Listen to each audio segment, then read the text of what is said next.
Hello, this is Mr. Alter Ego, and today I'll be showing you how I made my Tobi war mask, also known as the Renegon mask.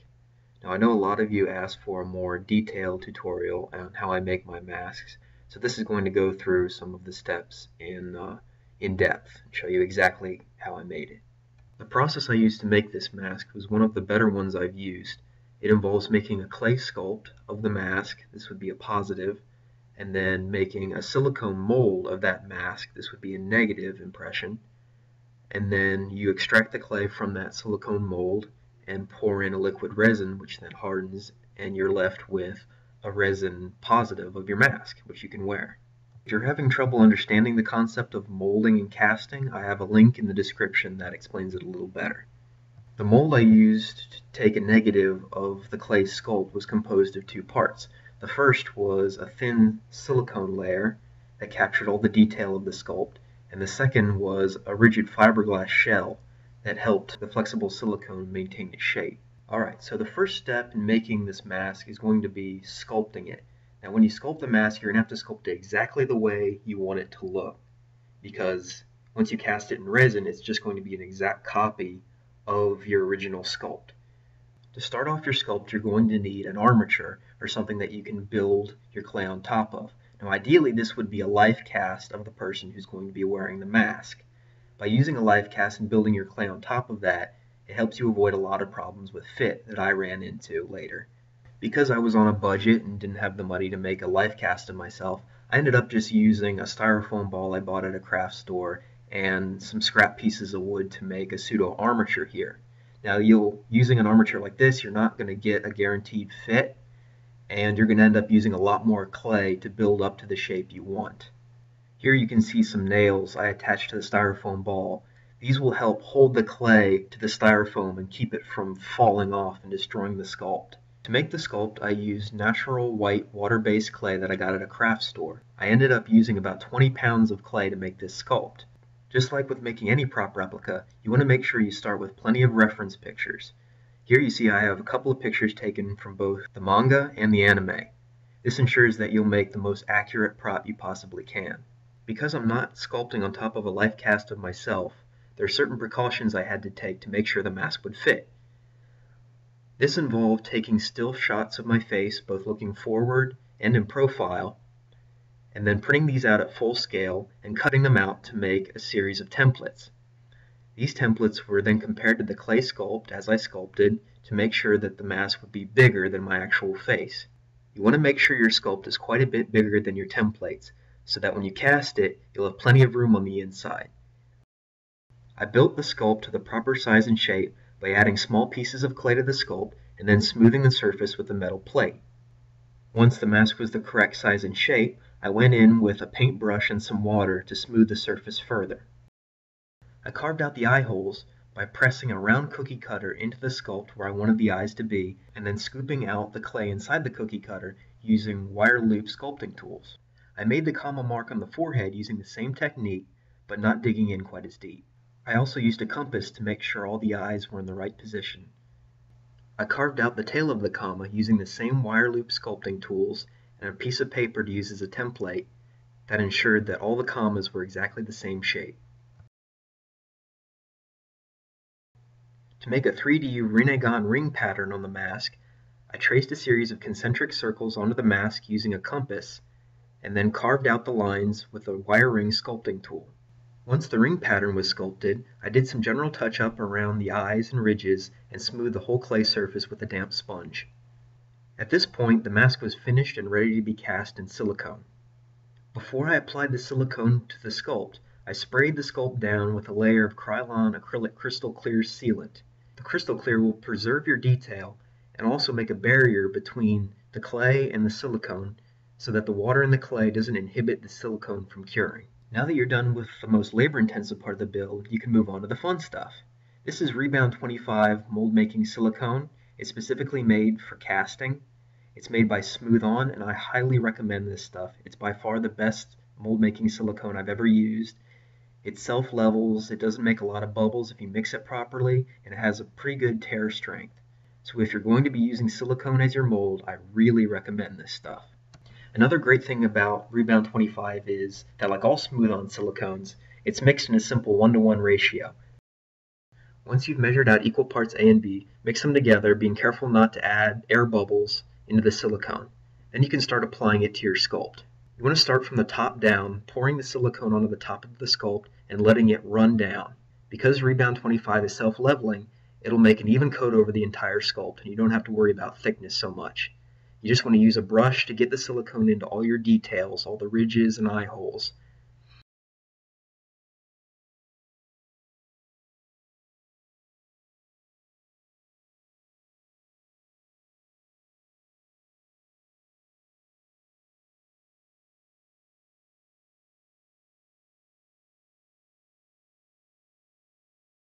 This silicone is a little thinner than I was expecting, so you can see I had to spend a lot of time collecting the dripping silicone and bringing it back up onto the sculpt.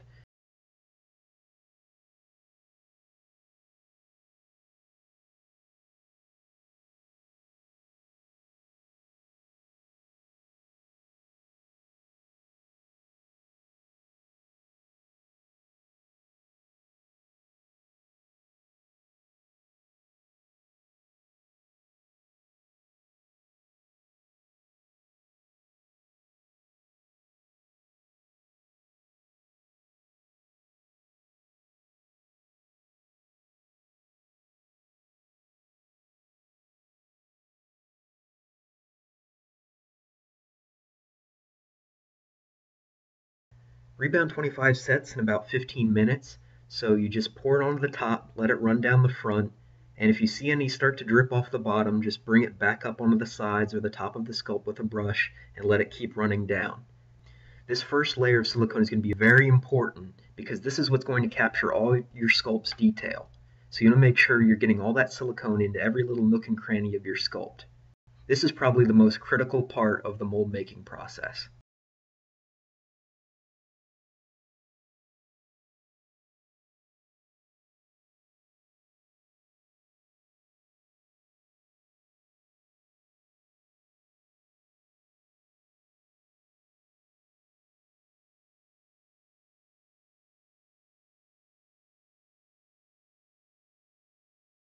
I applied about 3 coats of silicone total, making sure to let each coat cure fully before applying the next one.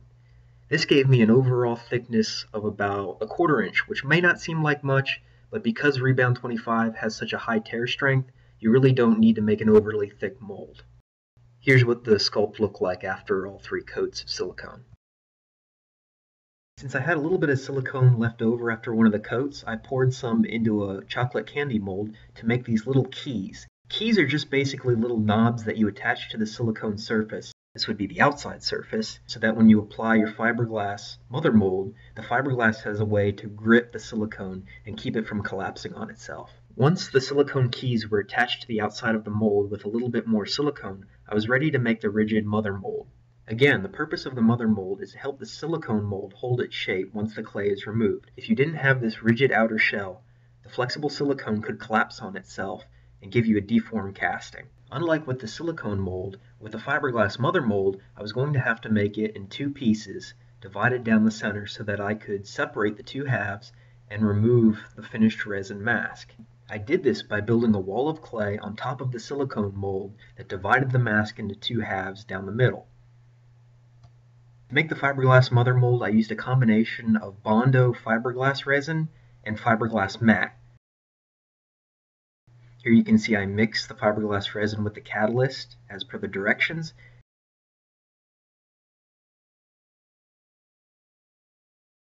I start off by applying a thin layer of fiberglass resin to the surface of the mold.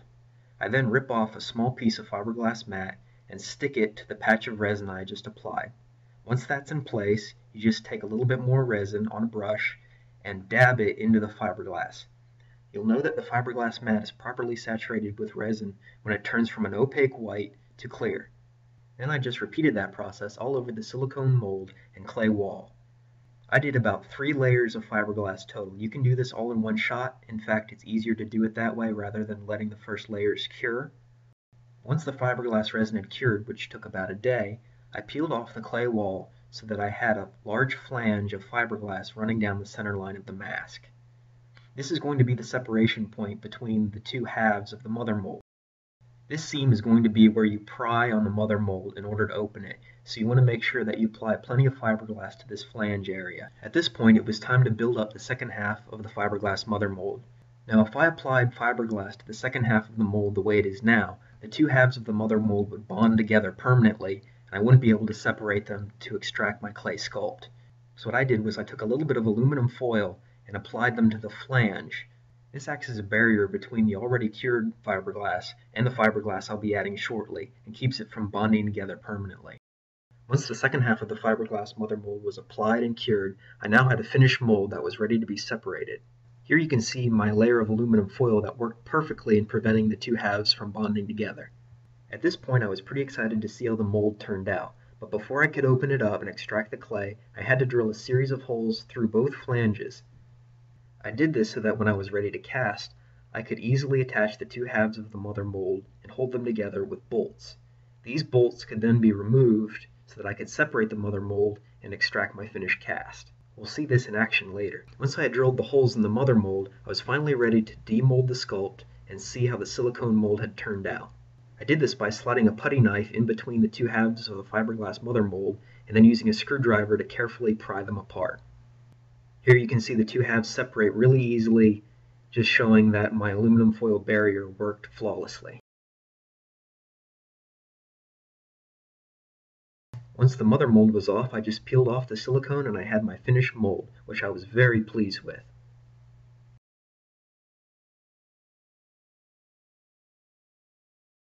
You can see all the detail on the inside of the mask got perfectly. After rinsing the clay out of the inside of the silicone mold, I now had a finished silicone mold complete with fiberglass mother mold. I was now ready to cast my first mask. Just in case you were curious, this is the sculpt after I took it out of the mold. You can see there's surprisingly little damage to it. I've done this a couple times before, and usually you destroy the clay sculpt taking it out of the mold, but this time it was pretty much undamaged. However, it did go right into the garbage after this. This is what the finished mold should look like, with the silicone mold on the inside and the fiberglass mother mold on the outside, holding it all together. Here you can see the bolts along the edges that hold the two halves of the fiberglass mold together. To make the actual mask, I used Smoothcast 320 casting resin. This is a very fast curing resin which works well for slush casting. Here I mixed about a quarter cup of part A with a quarter cup of part B and mixed it together really well.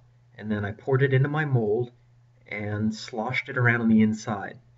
This is called slush casting, and it makes sure you have an even coat of resin all over the inside of the mold. Just keep sloshing it around, making sure the resin gets into all the little nooks and crannies until it cures. I slush casted 2 layers of resin on the inside of the mold to get the proper thickness that I wanted the mask to be. After the resin had fully cured after about an hour, I was ready to demold my first mask.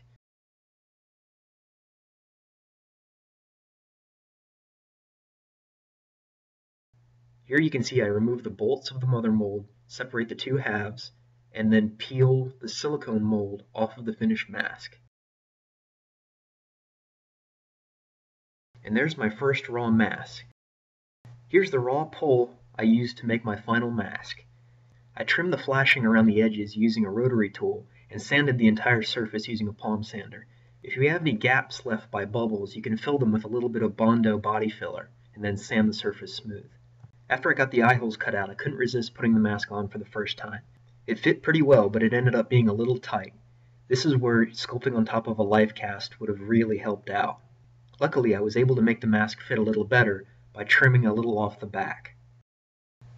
After a little bit more touch-up, I primed the mask for paint with automotive primer and painted it with 4 coats satin white spray paint.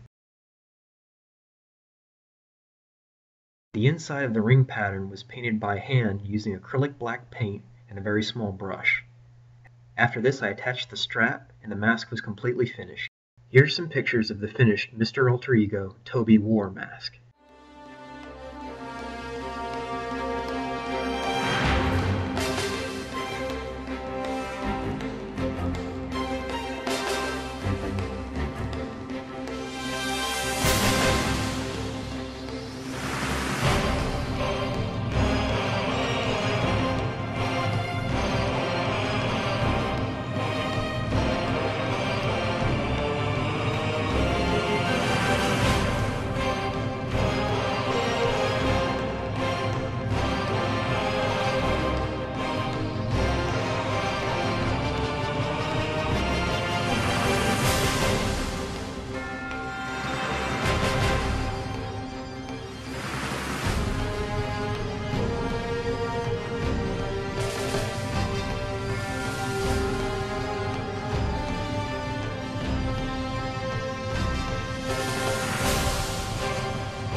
And before you comment telling me that I got this mask wrong, I just want to say that I realized I made several mistakes making this mask.